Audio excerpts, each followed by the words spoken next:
c'est le livre phare des éditions Bérangel. Il fait vivre les éditions Bérangel jusqu'à aujourd'hui. Au début, je n'osais pas dire que c'était une découverte.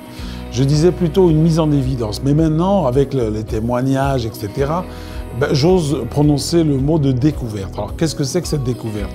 C'est la réparation automatique de drames à type de décès et la gestion de ces drames avec les générations futures.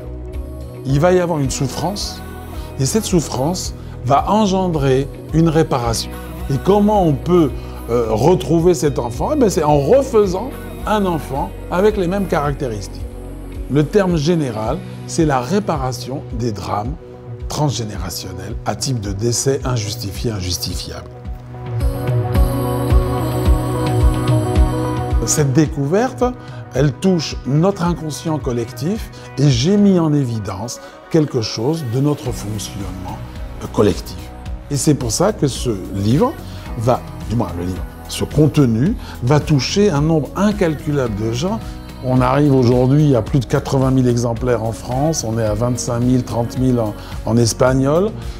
Je dois écrire le tome 3 du Gisant, et ça va être les témoignages. C'est naturel. C'est quelque chose qui est inscrit dans notre fonctionnement archaïque et psychologique. C'est un fonctionnement général et c'est pour ça qu'il touche beaucoup de monde et c'est pour ça qu'il a beaucoup de succès.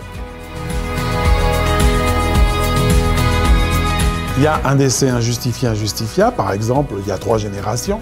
Et le drame, c'est qui? C'est une personne.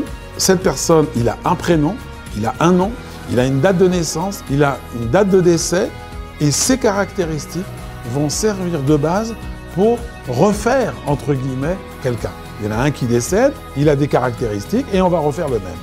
Le même, plus ou moins, je dirais, identique, mais quelquefois, je ne peux pas faire le même, mais par contre, je vais me marier avec quelqu'un qui a les caractéristiques du mort. Un syndrome, c'est plusieurs symptômes en même temps. Et donc, il y a plein de symptômes de tous ordres, et notamment donc l'étude de l'arbre généalogique avec l'état civil, principalement. On part toujours d'un motif de consultation. On part toujours donc d'une problématique. Et dans le syndrome du gisant, les conséquences d'un syndrome du gisant peuvent être psychologiques, psychiatriques ou organiques. Avec l'expérience, on peut dire que telle maladie, il y a du syndrome ou pas. Ou telle maladie, non, une allergie, il n'y a pas de syndrome. Mais une sclérose en plaques, c'est sûr et certain. Sûr et certain à 80%. Le fait d'être immobile, c'est le fait de mimer l'immobilité du mort 8 fois sur 10. Depuis que j'ai trouvé cette clé pour la sclérose en plaques, il y a plus de guérison de sclérose en plaques. Et aujourd'hui, vous savez, j'ai 64 ans, je n'ai pas peur de dire que c'est des guérisons. Et quand vous voyez quelqu'un qui est en fauteuil roulant, et ensuite qui est en train de marcher avec des béquilles, et ensuite qui marche qu'avec une béquille, à la fin il jette la béquille, je peux dire qu'il y a eu quelque chose qui s'est passé. Je vois l'efficacité du syndrome du gisant dans un panel complètement très large de pathologies.